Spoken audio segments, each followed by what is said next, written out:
6월 7일 토요일 새벽 아침입니다. 다 함께 찬송가 331장 찬양하시겠습니다.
오늘 하나님께서 우리에게 주신 말씀은 민수기 34장 16절에서 29절까지의 말씀입니다.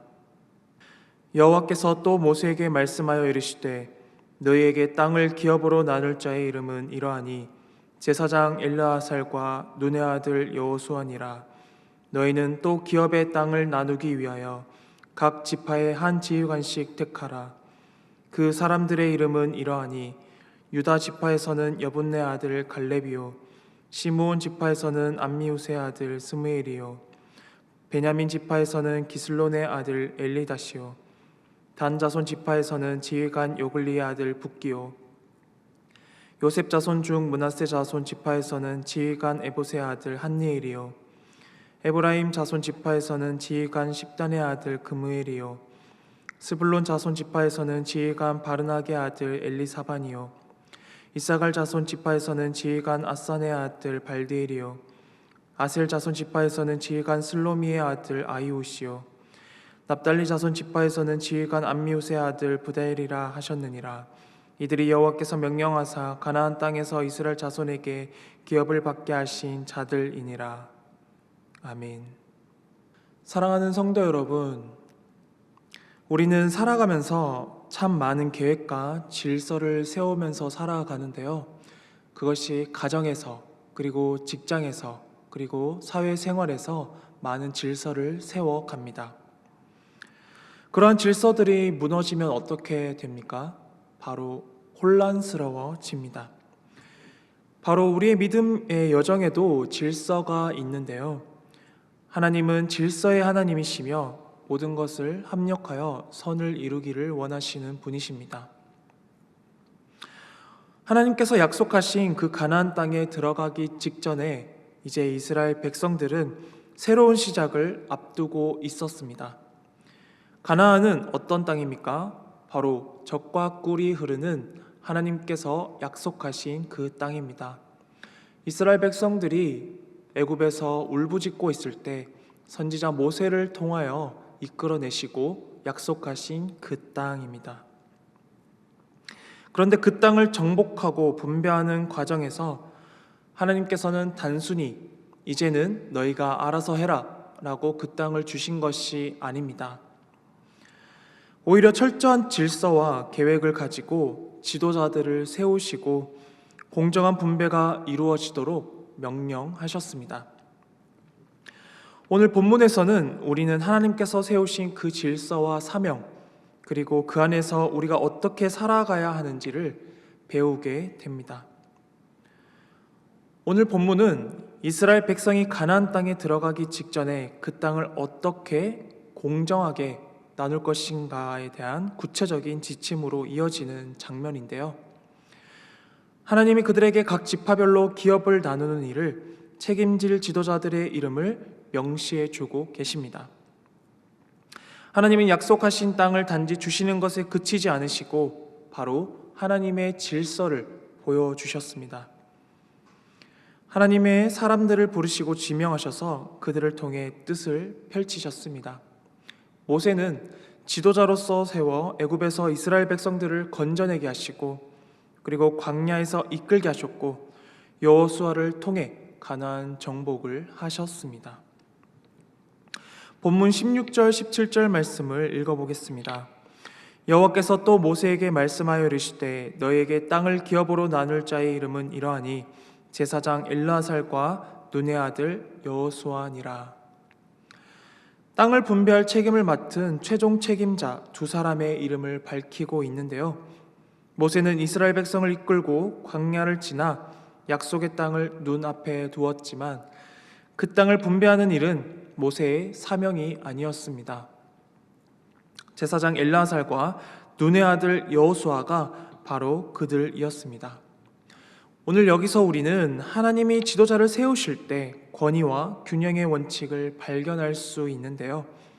바로 엘르아살은 제사장으로서 영적 질서를, 그리고 여호수아는 민족의 리더로서 군사와 행정을 담당하게 됩니다. 오직 하나님의 명령과 약속을 따라 움직이는 사람들이었습니다. 대표적으로 갈렙과 여호수아의 믿음과 그 순종은 우리가 잘 살펴왔는데요. 그들은 40년 광야 생활 동안 하나님을 온전히 신뢰한 믿음의 용사들이었습니다. 특히 그 가나안 땅을 정탐한 후 다른 정탐꾼들이 절망적 보고와 그리고 우리는 메뚜기 같다, 그리고 그 땅을 악평한 그 사람들은 40년 광야 생활에 죽게 되었습니다. 그러나 이들은 하나님께서 능히 우리에게 주실 땅이다, 우리는 능히 승리할 것이다 라고 이야기했던 여호수아와 갈렙은 지금까지 살아남아 하나님의 리더자들이 되었습니다. 그 땅을 취할 것이라는 확신을 이스라엘 백성들 앞에서 능히 보여준 것입니다. 하나님께서는 이처럼 당신을 전적으로 의지하고 순종하는 사람을 찾으셨습니다. 그래서 이 두 지도자들은 각자의 영역에서 역할을 분명히 하고 있습니다. 하나님의 일은 한 사람에게만 집중되어 있지 않고 그 세대를 넘어서 지속적으로 이루어 가십니다. 시작하시는 이도 하나님이시고 바로 마치는 분도 하나님이십니다. 우리는 그 하나님의 정하신 때를 인정할 줄 알아야 한다는 것이죠. 이것은 현대 교회와 가정, 직장 등 우리의 삶 모든 영역에서도 동일하게 적용되고 있는데요. 하나님은 우리의 삶 전체에서 영적 질서와 현실적 질서가 균형 잡힌 조화를 이루시기를 원하시기 때문입니다. 우리는 하나님의 의도를 기억하며 주님께서 주신 그리고 주님께서 세우신 그 권위를 존중하고 그에 순종하면서 하나님이 원하시는 방향과 방식으로 삶을 운영해야 함을 우리는 깨닫게 됩니다. 하나님은 당신의 뜻을 공동체에 전달하실 때 리더십을 사용하시기 때문입니다.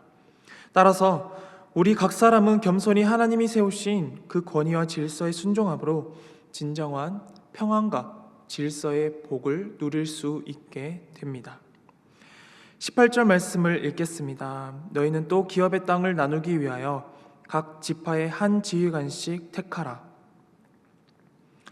가나안 땅에서 9지파 반에게 기업을 나누는 실제적 업무를 돕도록 했습니다.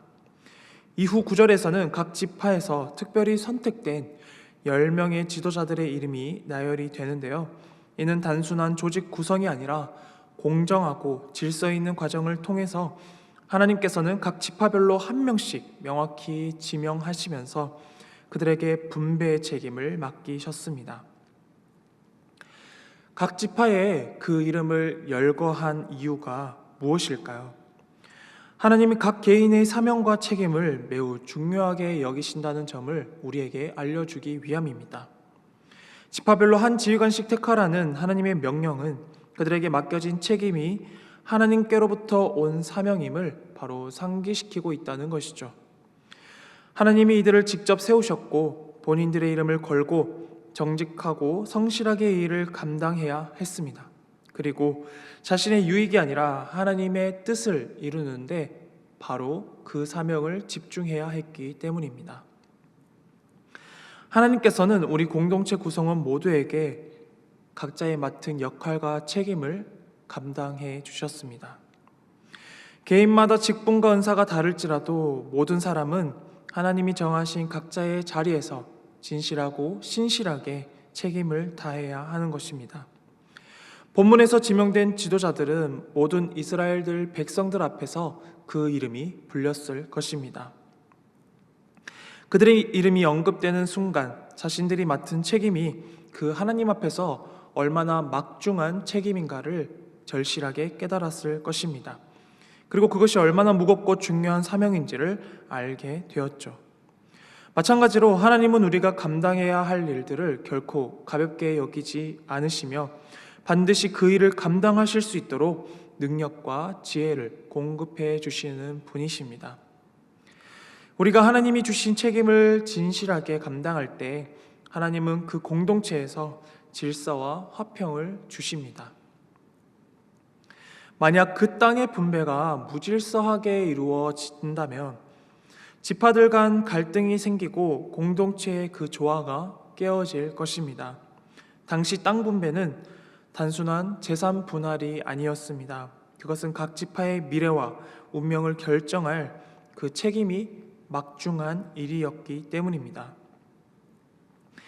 이에 그 각 지파 대표들에게는 땅을 공정히 분배하기 위해 자기 지파뿐만 아니라 다른 지파의 권리와 입장을 깊이 헤아리는 그 배려심이 절실히 요구되었습니다. 땅 분배는 사람의 뜻이 아닙니다. 하나님의 명령에 따라 진행된 것이었기 때문에 그들은 두려움 없이 담대하게 그 일을 감당해야 했습니다.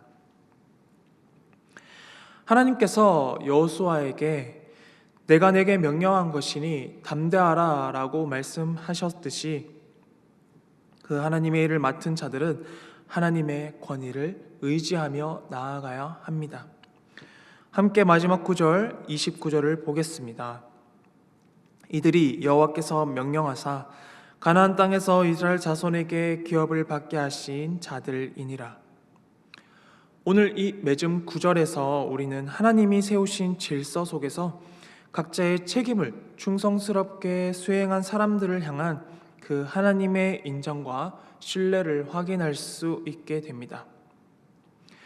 하나님은 우리의 충성스러운 섬김을 귀하고 소중하게 여기십니다. 하나님이 우리에게 맡기신 사명이 무엇인지 돌아보고 작다고 여겨질 수 있는 그 책임도 최선을 다해서 섬겨야 함을 우리 그리스도인에게 보여주고 있습니다. 하나님은 모든 백성을 차별 없이 사랑하시며 불의와 편견을 멀리 하시는 분이시기 때문입니다.